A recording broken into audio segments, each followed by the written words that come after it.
যে সরাসরি I love you লিখেছে কখনোই ভালো হতে পারে না। তাহলে 50 জন যে খারাপ কথা বলছে, তাহলে এই 50 জন কি হবে? সবাই তার খারাপ কথা বলবে না। আচ্ছা, পছন্দ আপনি দেখবো, কেমনে মিলাবেন? জানবো মানুষটা কেমন। পছন্দটা মিলাবেন আপনি কেমনে? এখন দেখা যাচ্ছে যে আপনার একটা 50 জন মনে করেন মেসেজ দিছে বা 50 জন নাম্বার দিছে, আপনি 50 জনকে আপনি দেখেন নাই, তাহলে আপনি কি বুঝবেন? 50 জনের মধ্যে সবার মেসেজ তো আর একরকম হবে না, তাই না? হ্যাঁ। যেটা মনে হবে যে না এই মেসেজটা যোগ্য, এই মেসেজটা মানে এটা সামাজিক মধ্যে পড়ে, যদি ওরকম ভালো হয়, যদি তাহলে মনে করেন যে যত তার আগ্রহটা যত বেশি থাকবে আমি তাকেই আমার বাছাই করে নেওয়া হবে। ও আচ্ছা, এখন একটা জিনিস কি, বাংলাদেশের সব পোলাপানারা কিন্তু সহজ সরল সাদা মনলে চলাফেরা করে, কিন্তু মেয়েদের কাছে ভালোবাসার অফার নিয়ে যায় সুদ সাধু সেজে, এটা জানেন আপনি? আপনার জানা আছে?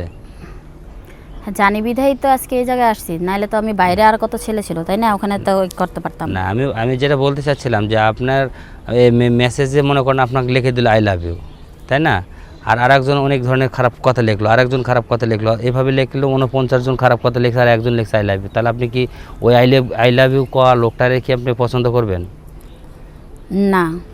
তাহলে হ্যাঁ, আমি বললাম তো যে আপনার সাথে বেড শেয়ার করতে চাবে, আপনাকে চাবে, আপনার ঠোঁট দূরে দেখবে। আমি তো সেটাই বললাম যে সবাই তো আর শুরুতেই কেউ খারাপ কথা বলবে না, এটা আমার বিশ্বাস। শোনেন, বাংলাদেশের মানুষ এখন বর্তমান ওই প্রকৃতির লোক হয়ে গেছে যে সবাই জানে, সবাই বোঝে যে আসলে খারাপ ভালো মন্দ নেই। দেখেন ওরকম খারাপ দেখে কিন্তু আমি আজকে আপনাদের এখানে আসছি।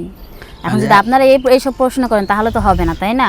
না, আমি আপনাদের কাছে আসছি কারণ আপনারা আছেন, পাশে থাকবেন, আপনারাই ভালো মন্দ একটা দেখে তারপরে যাচাই করে আমার হ্যাঁ ঠিকই আছে, আমরা ভালো মন্দ দেখবো, আমরা যাচাই করব আপনার তাহলে আর কি থাকে বলেন? কোন রকম ছেলে দরকার, কোন প্রকৃতির ছেলে আপনার প্রয়োজন, আর আপনার সাথে কোন ছেলে ম্যাচিং খাবে সেটাও আমাদের সব দেখতে হবে। সেটা তো আমি আপনাদেরকে বলছি, আমার পুরো ডিটেইলসটা আমি বলছি। হ্যাঁ, আপনি বলছেন ঠিকই আছে, কিন্তু আপনার বলার কথার মধ্যে দিয়ে আমি আপনাকে বারবার একটা কথাই বলতে চাই, আপনি যে ধরনের ছেলে চাচ্ছেন, যদি আপনাকে বিয়ের পরে যদি ওই ছেলেটা আবার যদি অন্যরকম হয় বা সে একটা নেশা করে, সেজন্য তো আমি 6 মাস দেখবো আগে।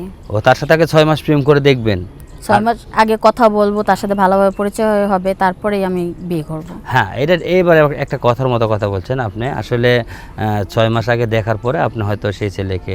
তো যাই হোক দর্শক, আসলে অনেক কথাই বললো আপুর ভালো লাগা ভালোবাসাটা কিন্তু একান্ত তার ব্যক্তিত্ব ব্যাপার, আর সেই ভালোবাসার মাঝে কিন্তু আপু যে কথাগুলো বলছে, আপুর নাম্বার স্ক্রিনে দেওয়া থাকবে, যদি আপুকে আপনারা সহজ মনে যদি মেনে নিতে পারেন, আপুর কথাবার্তা এবং আপুর সব কিছুতে যদি ভালো লেগে থাকে, তাহলে অবশ্যই আপুর নাম্বার দেওয়া থাকবে, আপুকে ফোন দিয়ে আপনারা কন্ট্যাক্ট করে নেবেন।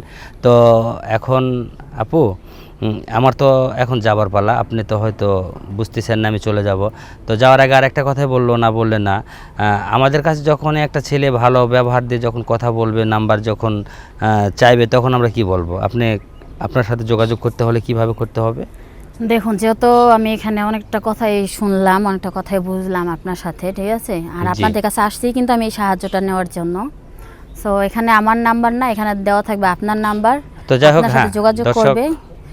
দর্শক, আমাদের নাম্বারই দেওয়া থাকবে, ঠিকই আছে আপুর কথা, আমাদের কাছে নাম্বারে আপনারা যোগাযোগ করবেন।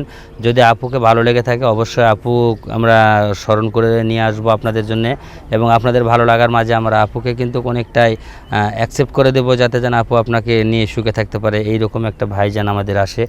তো ধন্যবাদ আপু, আপনার কথা বা আপনার সব কিছুই ভালো লাগলো। এখন আমি আপনার কাছ থেকে বিদায় নিলাম, আল্লাহ হাফেজ।